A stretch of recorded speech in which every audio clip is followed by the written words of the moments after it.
My name is Candace Copeland. I'm here describing to you the process of doing my rawhide art.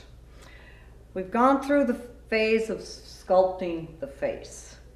Then I chose to come up here and work with a little plate that you can see on the back. Much simpler process than the face, but folding it around to make a shield. Many Indians of many tribes had shields that had, this happens to be the Thunderbird shield. And so then I thought, well, if I'm going to have a shield, this is really an arrow, but it's kind of to do a shield and a lance. A shield and a lance are typically what they would carry in, whether it was a processional or whether it was going into warfare. Those were their items that were always with them. So then I chose to come down to this little end and do a spirit figure, where I would mold into another face. And just as it was about to be completely dry, rather than coming out three-dimensionally, I would flatten it. So this was the wind spirit that would blow him on his journey.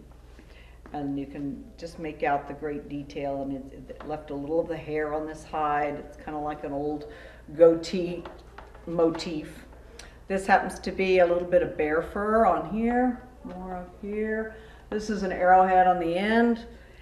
And I chose on this one because it had such magical detail without any painting to leave it alone. They can get overworked and get really out there, and this one just, it was a beautiful hide. It was very, very thin. It was really wonderful to get the wrinkles in his face and in his forehead and even his eyes. He's just come out. He's just like your spirit guide that comes with you. And then this is a spirit guide for him.